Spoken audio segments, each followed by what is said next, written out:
Hey all, welcome back to Cruise and Travel News Weekly by Fire and Water Travel. I am Darren. I am, of course, your host, and this is for October 3rd, 2025. We got a lot of different travel news to get into, but I will be right back and tell you what's up. Hey all, welcome to Fire and Water Travel Services Cruise and Travel News Weekly, where we'll discuss all the top stories in the cruise and travel industry. Make sure you like, subscribe, and share so you can keep up to date on these weekly updates. Now let's get to the top cruise and travel stories. Well, first off, guys, I am actually in Fort Lauderdale, Florida right now attending Outside Agents, my host agency's National Sales and Training Conference for 2025 at the beautiful Hilton Fort Lauderdale Marina. And we have over 500 travel agents and over 80 vendors, different travel companies here that we're doing training and trade show. And we'll be going on a Royal Caribbean cruise for the second half of our training meeting on Saturday. So that's what I'm doing here this week, getting lots of information from all of our travel vendors so that we can provide a lot of help for you. Outside Agents is one of the largest hosting agents in the country with over 10,000 agents across the United States. And I'm proud to be a part of them as they have a very robust training and vendor program. So I'll be doing that. I'll be bringing you some videos from the cruise and from some other travels that I've done here to get here. So that would be coming up soon.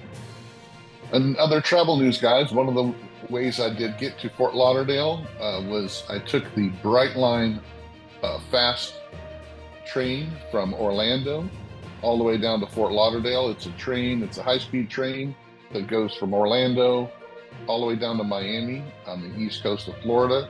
It will be expanding to the Tampa market and I think the Port Carnival market in the next couple years. It was actually a great way to get to the Fort Lauderdale area and Miami area without having to drive down a long stretch and be able to sit there and work on the train the whole time. So if you are in the Orlando area and you want to get to the Fort Lauderdale or Miami cruise ports, it's a really easy way to do it. It gets you there at Fort Lauderdale. It took 2.5 hours. I think it's 3 hours to get to Miami.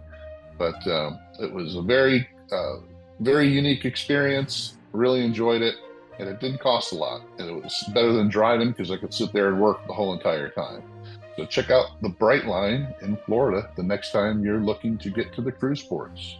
Norwegian Cruise Lines announced that they'll be changing the Free at Sea program to the More at Sea program, where they'll be offering more premium beverages on the beverage package, more specialty dining options, more options for the Wi-Fi package, and they're going to make it a lot more simpler. So check out the link below for the story on NCL's new More at Sea package that they are going to benefit the cruiser more than before.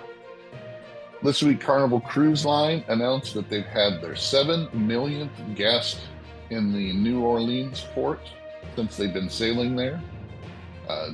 In the last, since 1994, they've been cruising out of the New Orleans port, and they had their 7 millionth guest just this last week from that cruise port. Check out the story below, and I believe that Carnival is dedicated to the New Orleans cruise port and looks forward to cruising out of there for more years to come. Last week, Carnival Cruise Line also celebrated 30 years of sailing out of the port of Tampa, and they had a celebration to that effect. So for over 30 years now, Carnival Cruise Line has been continuously serving the Tampa Bay port and the Western Caribbean and all other Western ports call, including Panama Canal and all that. So check out the story below on Carnival's 30-year anniversary in the port of Tampa. Also in Carnival Cruise Line news, Carnival this week reported record third quarter results and raised its full year guidance for the third time this year.